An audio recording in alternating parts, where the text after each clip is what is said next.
오늘은 데살로니가 전서 5장입니다.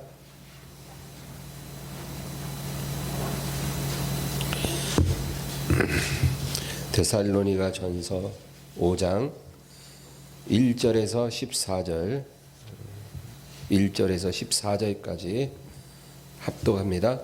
형제들아, 때와 시기에 관하여는 너희에게 쓸 것이 없음은 주의 날이 밤에 도둑같이 이를 줄을 너희 자신이 자세히 알기 때문이라. 그들이 평안하다 안전하다 할 그때 임신한 여자에게 해산의 고통이 이름과 같이 멸망이 갑자기 그들에게 이르리니 결코 피하지 못하리라. 형제들아, 너희는 어둠에 있지 아니하며 그 날이 도적같이 너희에게 임하지 못하리니 너희는 다 빛의 아들이요 낮의 아들이라. 우리가 밤이나 어둠에 속하지 아니하나니 그러므로 우리는 다른 이들과 같이 자지 말고 오직 깨어 정신을 차릴지라. 자는 자들은 밤에 자고 취하는 자들은 밤에 취하되 우리는 낮에 속하였으니 정신을 차리고 믿음과 사랑에 호심경을 붙이고 구원의 소망에 투구를 쓰자. 하나님이 우리를 세우심은 노하심에 이르게 하심이 아니요 오직 우리 주 예수 그리스도로 말미암아 구원을 받게 하심이라. 예수께서 우리를 위하여 죽으사 우리로 하여금 깨어 있든지 자든지 자기와 함께 살게 하려 하셨느니라. 그러므로 피차 권면하고 서로 덕을 세우기를 너희가 하는 것 같이 하라. 형제들아, 우리가 너희에게 구하노니 너희 가운데서 수고하고 주 안에서 너희를 다스리며 권하는 자들을 너희가 알고 그들의 역사로 말미암아 사랑 안에서 가장 귀히 여기며 너희끼리 화목하라.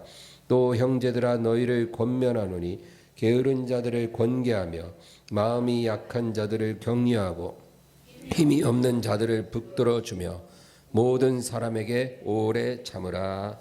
아멘. 오늘 우리가 읽은 본문에는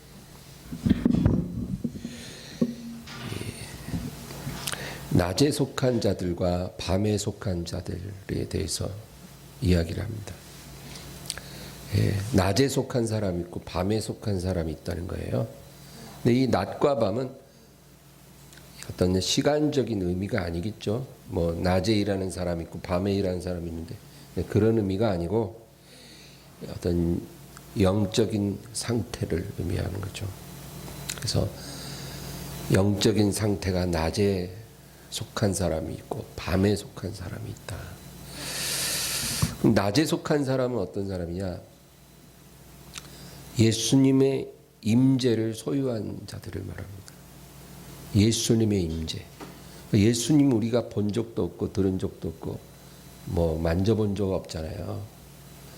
그런데도 예수님의 임재를 영으로 느끼고 소유한 자들, 이런 사람이 바로 낮에 속한 자입니다. 그래서 오늘 본문의 5절, 6절을 보면 5절과 6절을 한 번 더 읽을까요? 너희는 다 빛의 아들이요 낮의 아들이라.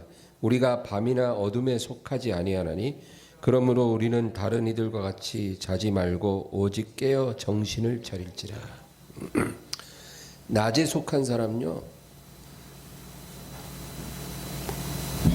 깨어있는 사람이죠. 우리가 낮에는 일반적으로 깨어 활동하잖아요. 그러니까 영적으로도 그렇다는 거예요. 낮에 속한 사람은 예수님의 임재 안에서 깨어있는 사람. 그런데 밤에 속한 사람이 있어요. 밤에 속한 사람은 어떤 사람이냐? 첫 번째로 불신자들이죠. 생명의 길을 믿지 않는 자들, 불신자들, 그리고 예수님의 임재를 느끼지 못하는 그런 삶을 살아가는 그리스도인들입니다. 이런 사람들이 밤에 속했다. 믿기는 믿는데 나와 함께 동행하시는 예수님의 임재를 못 느껴요. 그냥 관념적으로는 믿지만 그분의 임재는 몰라요. 이런 사람들이 바로 밤에 속한 사람이다. 그래서 7절에 보면 자는 자들은 밤에 자고 취하는 자들은 밤에 취하되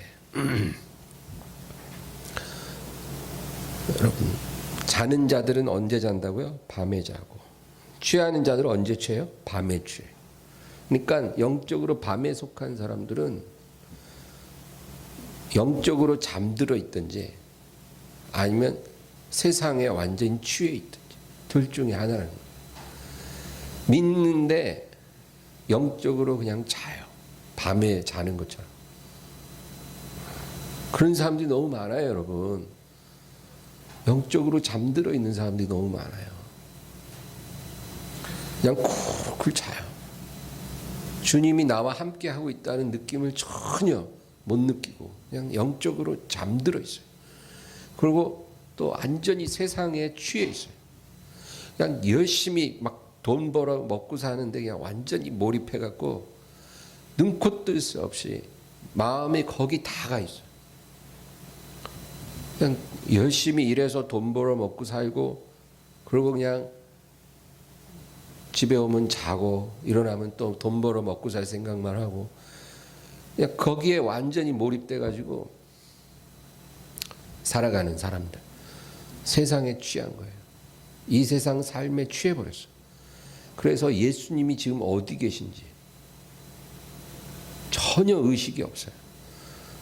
그런 그리스도인들이 너무 많다는 거죠. 이런 사람들은 비록 주일 되면 성경 들고 교회를 온다 할지라도 밤에 속한 자다. 그렇게 말하는 겁니다. 그런데 성경에 보면 하나님의 진노의 시간이 다가온다는 거예요. 그래서 그거를 해산의 고통이다. 그렇게 오늘 본문에서 표현을 합니다. 해산의 고통. 이 무슨 얘기냐면 두 종류의 여자가 있다는 거예요. 여러분, 예수님은 신랑이고 우리는 신부이기 때문에 영적으로는 우리가 이게 예수님 앞에서는 그분의 신부예요.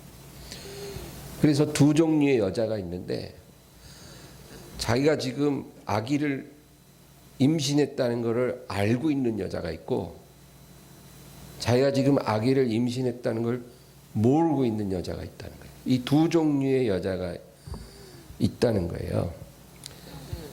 그런데 그 여자의 뱃속에 있는 아기는 바로 예수님의 재림을 의미하는 거예요. 예수님의 재림. 근데 그 예수님의 재림을 상징하는 아기가 여자의 몸에 잉태가 됐다라는 것은 뭐냐면 예수님이 이제 곧 오신다 그 얘기예요. 여러분, 아기가 뱃속에 생기면 언제 해산해요? 뭐 3년 정도 걸리나요? 아니죠. 일단 아기가 생기면 9달이나 10달쯤에 반드시 해산하게 돼 있는 거예요. 그건 확실해요. 그래서 지금 내 안에 아기가 생겼다는 것을 느끼는 여자는 정확하게 며칠 날 몇 시에 해산할 건 몰라요. 그거는 모르지만 어느 쯤에 해산이 일어날 거라는 것을 알죠. 우리가 예수님 언제 오실지 정확하게는 몰라요. 그러나 언제쯤 오실 거라는 것을 알 수는 있어요. 그런 성도가 바로 내가 임신했다는 것을 알고 있는 그런 여인과 같다 이 말이에요. 그래서 이런 여자는 그 10달 동안 해산을 준비하는 거예요. 해산을 맞이할 수 있도록 여러 가지로 준비를 하겠죠. 그래서 정확한 시간은 몰라도 해산의 시간이 다가오고 진통이 막 일어나면 그렇게 두려워하거나 놀라지 않을 수 있는 거예요. 왜? 10달 동안 대비하고 왔기 때문에 이제 9달 지나고 10달 되고 하면 이제 오늘 내일이죠. 해산의 고통이 나를 찾아올 것이다. 준비하고 있으니까 배가 아파도 그렇게 놀랍지는 않다 그거죠. 근데 또 한 여자는 내 안에 아기가 있다는 걸 몰라. 그런 여자가 있을 수 있나요? 그 영적으로 있다는 거예요. 아기가 뱃속에 있는 줄 몰라. 지금 배가 막 부르는데 이렇게 배가 안 꺼지지. 밥을 많이 먹었나? 이러고 그냥 몰라. 예. 그리고 막 입덧이 나오면 이렇게 소화가 안 돼. 소화제 먹어야지. 모르고 모르는 거예요. 그런 여자가 있을 수가 없겠지만 지금 영적인 비유에서는 있을 수 있다는 거예요. 그렇게 어리석은 여자도 있을 수 있다. 그런 사람은 어떻게 되냐면 해산의 고통이 팍 찾아오면 깜짝 놀라는 거예요. 당황하는 거예요. 이게 뭐야? 그리고 전혀 준비 안 된 상태에서 해산을 맞이한다. 그 얘기죠. 그래서 3절과 4절이 바로 그 얘기예요. 3절 4절 우리 다 같이 읽겠습니다. 그들이 평안하다 안전하다 할 그때 임신한 여자에게 해산의 고통이 이름과 같이 멸망이 갑자기 그들에게 이르리니 결코 피하지 못하리라. 형제들아 너희는 어둠에 있지 아니하며 그날이 도둑같이 너희에게 임하지 못하리니. 이 얘기가 그 얘기예요. 어리석은 여자는 평안하다 하고 있다가 갑자기 해산의 시간이 다가오는 거예요. 그래서 피할 수가 없는 거예요. 그 고난을. 그런데 우리는 그렇지 않다는 거예요. 그날이 결코 도둑같이 임하지 않을 것이다. 깨어있는 사람들은 그날이 와도 결코 놀라지 않을 수 있다. 여러분, 그 얘기를 지금 하고 있어요. 이 본문하고 맞물려서 딱 생각나는 사람이 아브라함과 롯이에요. 아브라함과 롯. 아브라함과 롯은 삼촌과 조카죠. 근데 이 둘이 같은 출발을 했어요. 하나님의 떠나라는 말씀을 받은 건 아브라함이지만 롯도 삼촌을 따라 같이 떠났어요. 여러분, 떠나는 게 쉬운 일이 아니거든요. 정말 어려운 거예요. 그런데 떠났다라는 것은 이 두 사람이 같은 믿음, 같은 소망, 그리고 같은 약속을 받았다 그 얘기예요. 그러니까 아브라함만 믿음으로 출발한 게 아니고 롯도 같이 출발한 거예요. 그래서 이 두 사람은 운명 공동체예요. 하나님이 아브라함에게만 말씀하셨지만 롯이 거기에 함께 했기 때문에 둘은 같은 약속을 받은 거예요. 여러분, 노아가 하나님의 음성을 듣고 방주를 지었지만 그 노아에게 말씀하신 하나님을 믿은 그 나머지 가족들도 같이 방주에 들어가서 같이 구원받았잖아요. 그러니까 하나님의 계시를 직접 받은 사람이나 그 계시받은 사람과 같은 믿음으로 합하여 길을 걸어가는 사람들은 같은 운명이에요. 모세가 하나님의 계시를 받아서 애굽으로 가서 그 말을 전했을 때 이스라엘 사람들이 그걸 믿었잖아요. 그래서 모세를 따라 출애굽을 한 거잖아요. 그러니까 이제 같은 운명이 된 거고 같은 약속을 받은 거예요. 하나님이 모세에게만 가나안을 주겠다고 한 게 아니고 모세를 통해 내가 너희에게 주는 약속을 믿는 자들은 다 가나안을 얻게 되리라. 그 얘기예요. 그러니까 아브라함과 롯은 같은 약속을 받은 그 사람이에요. 그래서 둘이서 잘 가다가 이제 어느 순간에 각자의 방향을 선택해야 될 순간이 온다는 거예요. 여러분, 이게 중요해요. 우리가 선택을 잘해야 되는데 뭐 아파트를 잘 사고 주식을 잘 사고 땅을 잘 사고 이런 선택은 좀 못해도 괜찮아요. 그런 선택은 좀 잘못해도 돈을 좀 못 벌었다는 것 외에는 아무 의미 없어요. 그런데 우리의 삶의 영적인 방향을 선택해야 될 때 그때 선택 잘못했다가는 끝나는 거예요. 여러분, 돈 몇 억 잃어버리는 선택은 괜찮아요. 그런 선택 좀 잘못해도 낙심할 거 없어요. 그러나 영적인 방향을 선택할 때는 잘해야 돼요. 근데 우리에게 그런 순간이 다가온다는 거예요. 그때 준비하고 예비된 사람은 선택을 제대로 잘하지만 전혀 생각 없이 사는 사람은 잘못된 선택을 하게 돼 있어요. 마귀가 우리를 속이거든요. 그 속임에 넘어가지 않고 하나님이 주시는 방향을 잘 따라갈 수 있다는 건 그건 축복이죠. 그런데 이 아브라함과 롯이 수년간 같이 길을 가다가 언제 둘이 갈라서게 되냐면 두 사람이 이제 재산이 많아졌어요. 가축이 많아져서 같이 움직이기가 어려워진 거예요. 늘 갈등이 생겨요.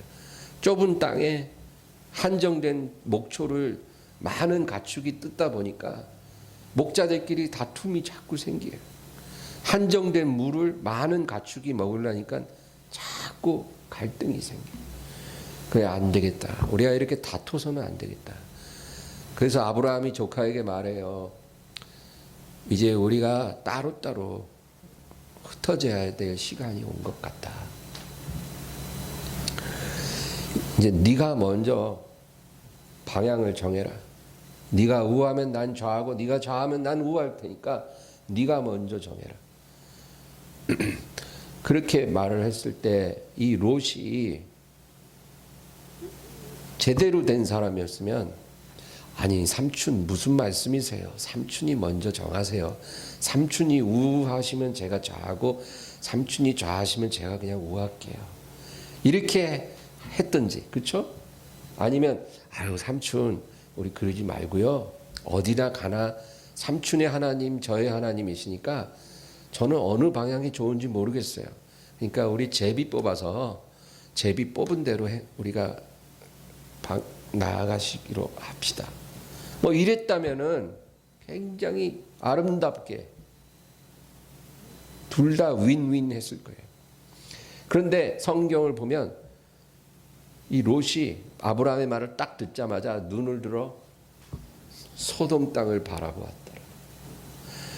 왜냐하면 지금 자기들이 서 있는 곳에서 이쪽 편은 그냥 허허벌판이에요. 허허벌판. 황량한 벌판.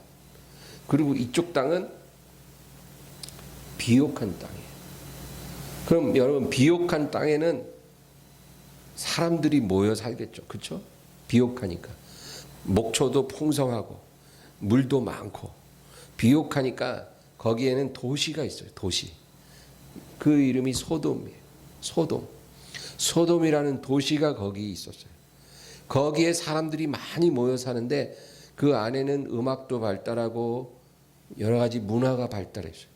사람이 살기 좋은 곳이에요. 롯이 바라본 곳은 벌판이 아니고 소돔이에요. 그것을 바라보니 살기 좋은 거예요. 그래서 자기가 그 방향으로 가겠다는 거예요. 여러분, 아브라함은요 하나님께 소망을 두었기 때문에 어느 방향이 중요하지 않았어요. 아브라함의 소망은 하나님, 아브라함의 기업은 하나님, 아브라함의 상급은 하나님. 나는 너의 지극히 큰 상급이니라. 너는 두려워 말라. 하나님이 아브라함에게 그렇게 말씀하셨기 때문에 아브라함의 상급은 동쪽에 있는 게 아니고 서쪽에 있는 게 아니고 남쪽에 있는 게 아니고 북쪽에 있는 게 아니라 하나님에 있었어요. 하나님이 자기와 함께 하시기 때문에 어느 방향을 가든지 문제가 아니에요. 그러니까 아브라함은 어느 쪽으로 가겠다고 자기가 먼저 정할 이유가 하나도 없는 거예요. 하나님이 자기와 함께 하시면 되니까. 그런데 이 롯은 뭐랄까요? 하나님을 믿기는 했는데 그 마음이 아브라함 같지가 않고 이 세상 삶에 미련이 있었어요. 아브라함은 그냥 하나님께만 소망이 딱 있으니까 어디 살든지 그게 중요한 게 아니에요. 오히려 아브라함은요, 저 사람들 모여 사는 도시보다 벌판이 더 편했을지도 몰라요. 왜냐하면 그 도시 사람들은 하나님을 거역하는 사람들이거든. 날마다 그 안에 죄악이 있거든. 그래서 베드로후서 2장에도 보면 이 의인이 날마다 저들의 무법한 행실을 보고 그 의로운 심령을 상하였더라. 그 얘기 나오잖아요. 그러니까 롯이 거기 가갖고 살면서 날마다 저들의 무법한 행실을 보면서 그 마음이 의로운 심령이 상했더라. 여러분, 지금 우리가 사는 이 시대에요, 다를 게 없어요. 우리가 지금 이 죄악된 세상의 가운데 교회를 세워놓고 하나님 섬기고 살아가잖아요. 근데 우리 주변에서 일어나는 일들이 소돔하고 별 다를 바 없어요. 매스컴 통해서 들려오는 이야기들 보세요. 말도 안 되는 일들이 뭐 많이 일어나요. 막 입양한 아기를 막 죽이고, 그쵸? 그리고 막 가족끼리 돈 갖고 서로 살인하고, 힘 있는 자가 힘 없는 자를 막 약탈하고 죽이고 폭행하고, 동성연애자들, 마약 중독자, 살인, 강도, 음행, 이런 소식들이 그냥 쏟아지잖아요. 하도 자주 들어서 어지간하면 그냥 감각이 없어요, 이제 우리도. 이런 곳에서 우리가 살아가면서 믿음을 지킨다는 게 참 쉽지 않지만, 이 롯도 소돔에서 살면서 똑같은 상황이었어요. 저들의 무법함 행실을 날마다 보면서 그 심령이 상했더라. 그러니까 아브라함은 도시에 가면 그렇게 될 줄 아니까 도시에서 사는 것보다 그냥 허벌판에서 사는 게 더 마음에 편안함이 있었을 거예요. 그래서 아브라함은 하나님만 바라보는 사람이니까 이 세상과 가급적 조금 거리를 두고 살고 싶었을 거예요. 근데 롯은 그렇지가 않았다는 거예요. 하나님을 믿었지만 그래도 이 세상에서의 삶에 미련이 많은 거예요. 뭔가 조금 행복하게 이 세상에서 좀 살아봐야 되겠다. 뭔가 나도 좀 재미나게 좀 살아봐야 되겠다. 이런 마음이 롯에게는 함께 있었던 거예요. 그래서 결국 선택을 그렇게 했다는 거죠.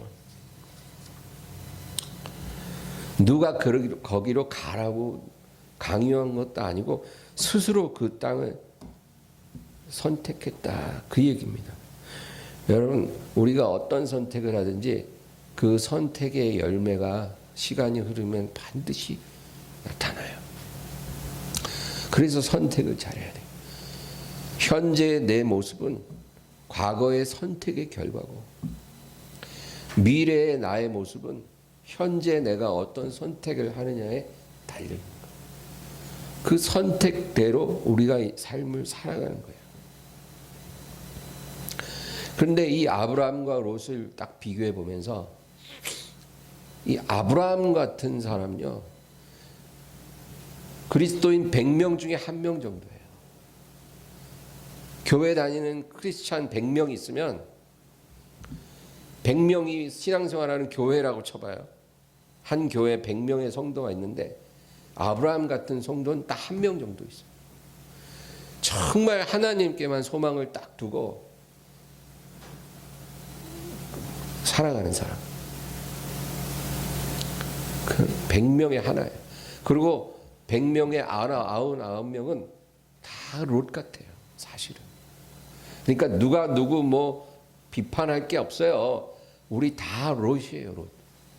하나님을 믿고 따르고 싶지만 또 마음 한편에서는 세상 미련이 있는 거예요.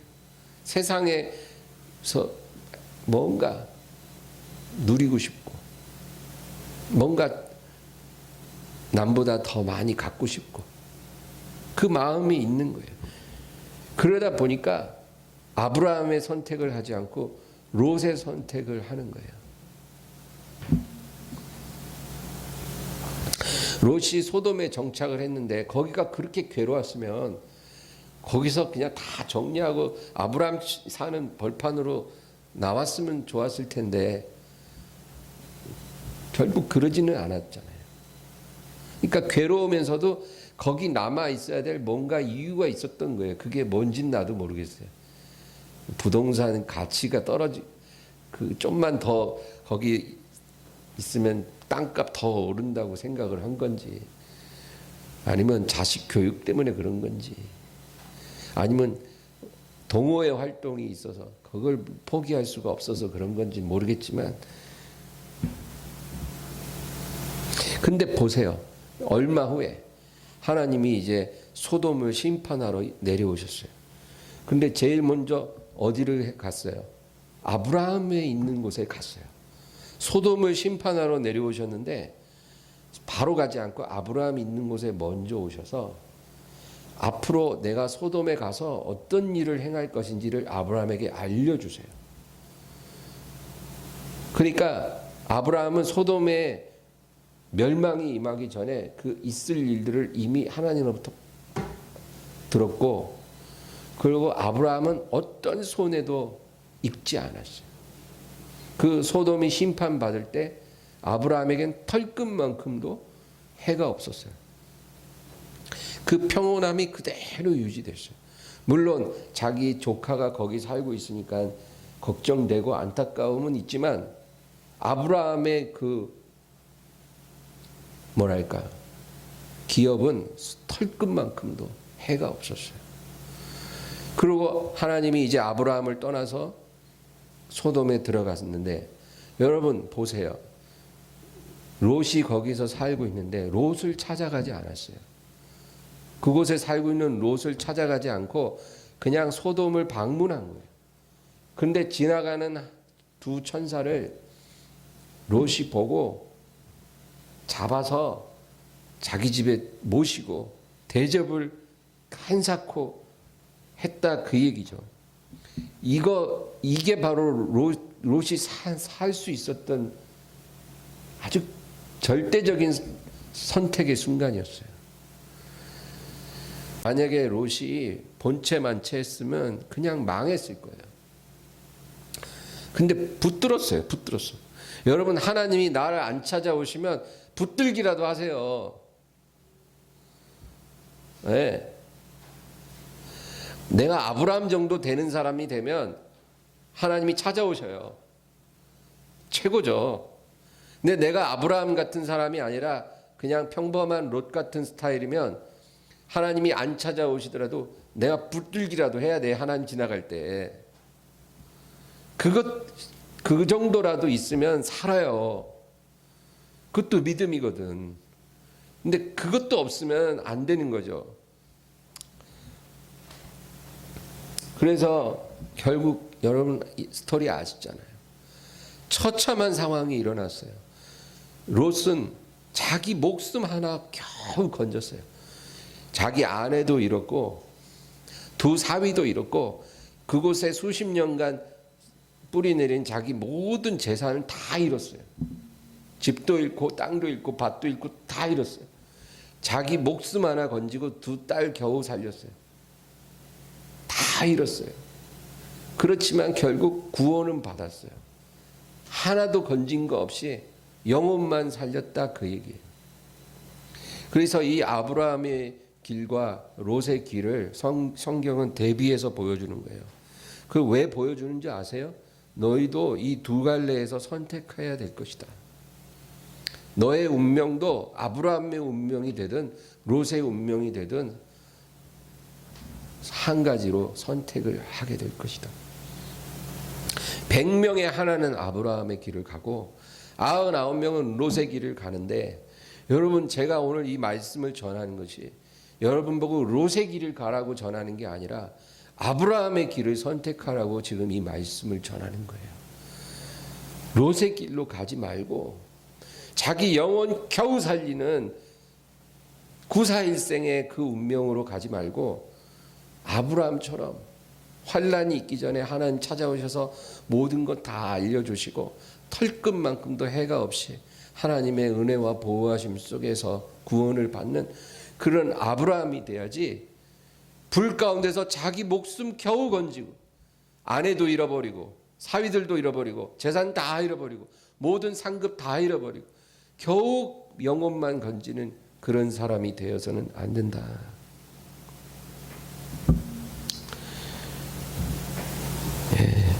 그 얘기입니다. 그리고 오늘 본문 또 밑에 12절 13절을 볼까요? 12절 13절 다 같이 읽습니다. 형제들아 우리가 너희에게 구하노니 너희 가운데서 수고하고 주 안에서 너희를 다스리며 권하는 자들을 너희가 알고 그들의 역사로 말미암아 사랑 안에서 가장 귀히 여기며 너희끼리 화목하라.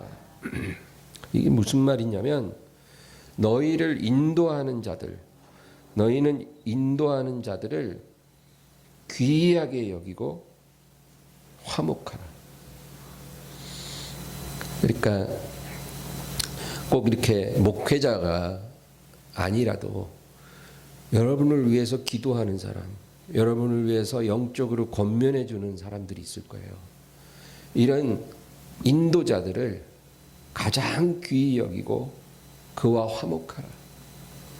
여러분 우리가 하나님의 복을 받기 위해서 어떻게 해야 되는지를 지금 가이드라인을 말씀으로 주시는 거예요.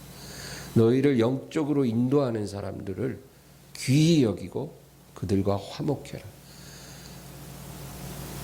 그들과 다투거나 척지거나 원망하거나 그런 상황으로 가지 말아라.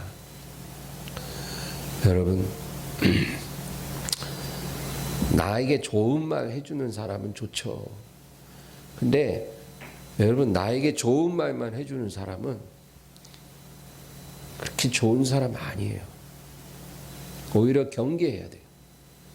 우리 마음을 환심을 사서 다른 이득을 취하려고 할 때 우리에게 좋은 말 해줍니다.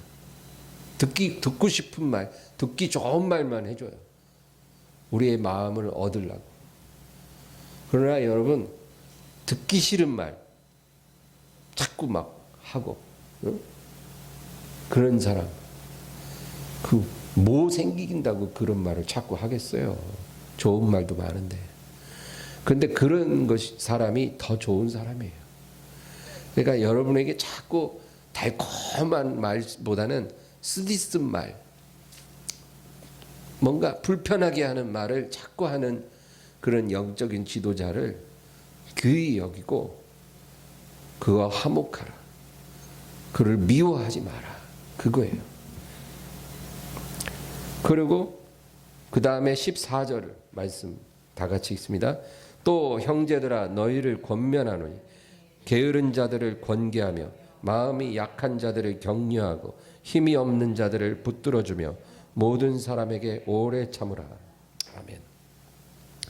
이제 이거는 교회 안에서 우리가 서로를 어떻게 대해야 될지 그거를 말씀을 해줘요. 게으른 자를 권계하라. 권계라는 말은 권면하고 훈계하라. 그 뜻이죠. 권계. 어떤 사람을? 게으른 자를. 여러분 잠언서 22장 13절에 보면 재밌는 구절이 있어요. 게으른 사람은 내가 길거리에 나가면 사자에게 찢기겠다 하느니라. 그런 말을 해요. 게으른 사람 맨날 뭐라 하냐면 저 길에 사자가 있어. 사자한테 잡혀가. 큰일 나. 나가면 안 돼. 집에 있어야 돼. 이런다는 거예요. 밤낮 그런 소리를 한다는 거예요. 게으러서 나가기 싫으니까 자꾸 뭐라 그러냐면 밖에 길에 사자가 있어. 길에 사자가 있어. 나가면 큰일 나. 그리고 집에만 있는 거예요. 잠언서 22장 13절에 그런 말씀이 있어요. 밖에 나가면 큰일 난다는 거예요. 교회 가면 큰일 난대요. 어디 나가면 큰일 나요. 집에만 있어야 돼요. 근데 이런 게으른 사람들을 권계하라. 권면하고 훈계하라. 게을러서는 안 된다. 게으르지 마라. 그 다음에 마음이 약한 자들을 격려하고. 마음이 약하다는 건 두려워하는 사람이에요. 두려움. 뭔가 두려움이 있는 사람이 있어요. 게으른 사람은 게으른 거고 두려움이 있는 사람. 이 두려움을 가진 사람은 어떻게 하라고요? 격려하라. 용기를 북돋아주고 도닥거려주라 이거예요. 너는 할 수 있어. 두려워하지 마. 아무 일도 일어나지 않을 거야.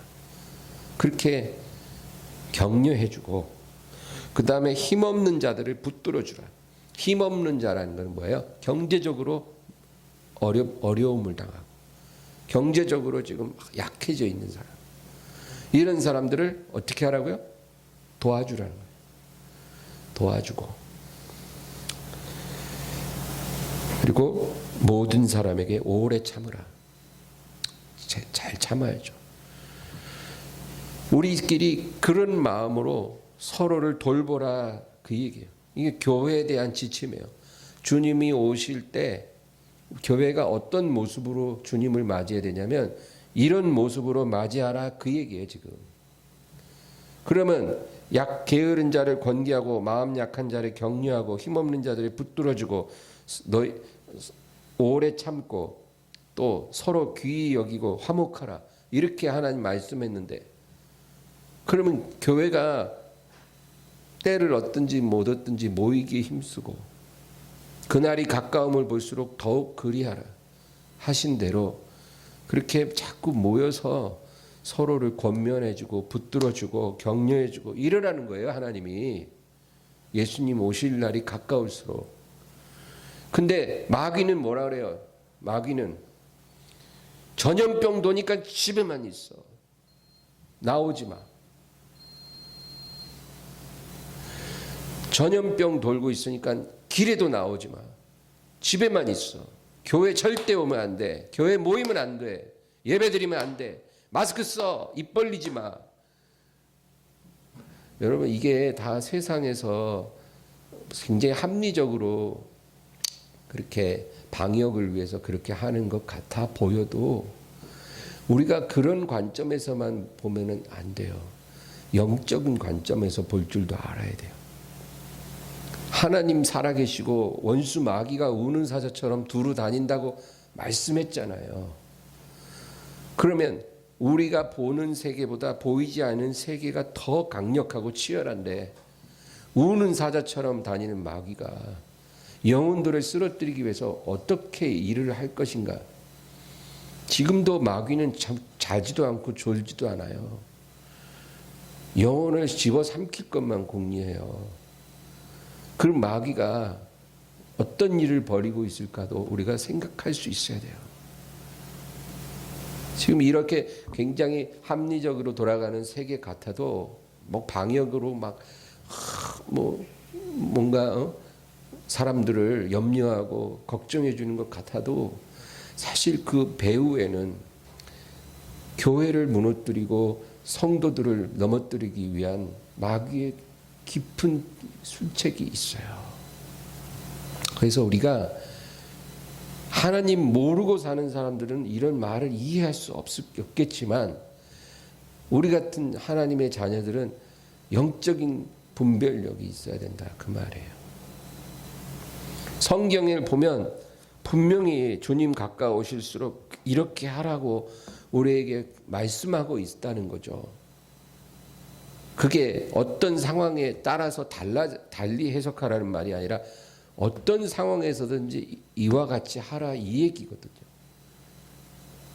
그러니까 마귀는 우리가 그렇게 못하도록 거리를 두게 하는 거예요. 그래서 따로따로 다 흩어놓으면 다 꺼지니까.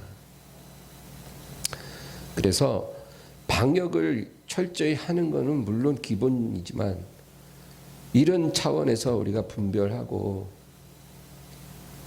뱀 같은 지혜로 이 어려움을 우리가 잘 극복해 나가야 된다 그 말이에요.